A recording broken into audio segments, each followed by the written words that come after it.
अंतरिक्ष में टल गया बड़ा हादसा। भारत और रूस के सैटेलाइट हुए आमने सामने।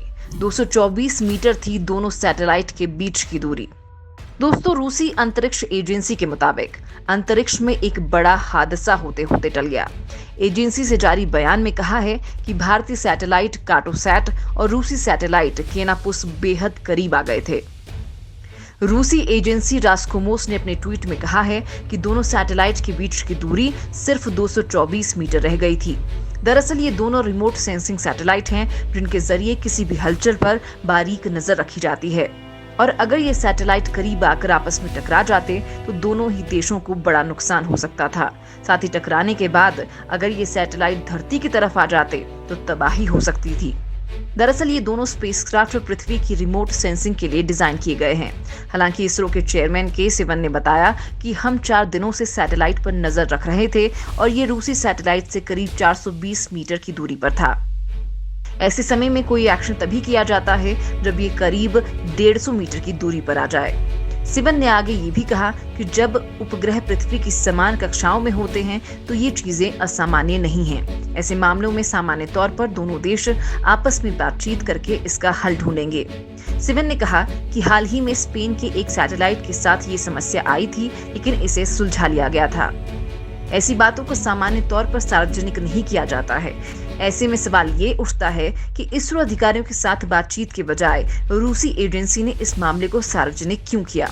क्या दोनों एजेंसियों के सैटेलाइट्स का निर्धारित ऑर्बिट में रहना इतना जरूरी था कि ये जानने के बावजूद कि वो खतरनाक स्थिति तक नजदीक आ जाएंगे, इसके बावजूद यहाँ कोई कदम नहीं उठाया गया? यहाँ एक महत्वपूर्ण सवाल ये भी है कि क्या दोनों एजेंसियां आपस में क्लोज पास को मंजूरी देना चाहती थी, यानी भविष्य में किसी आपसी संभावित रणनीति के तहत भी ऐसा किया गया?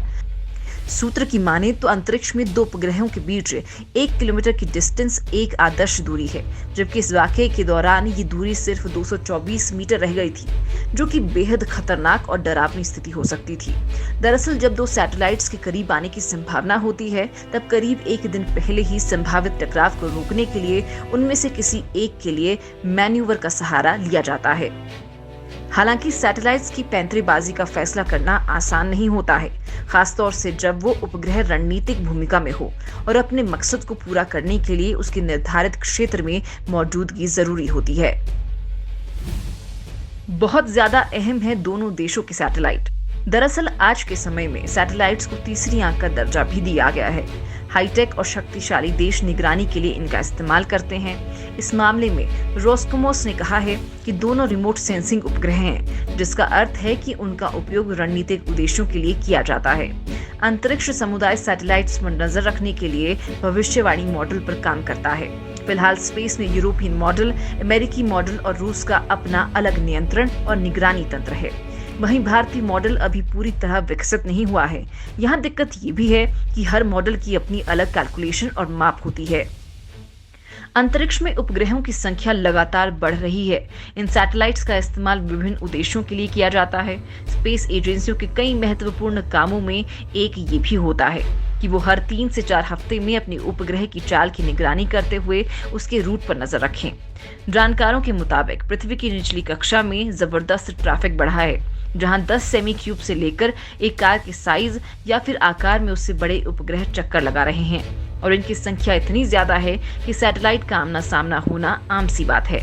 जानकारी के मुताबिक जनवरी 2020 तक अंतरिक्ष में धरती की परिक्रमा करने वाले करीब 2000 सक्रिय उपग्रह हैं। नासा के अनुसार यहाँ 10 सेंटीमीटर यानी 4 इंच से बड़े मलबे के 23,000 से अधिक टुकड़े भी मौजूद हैं।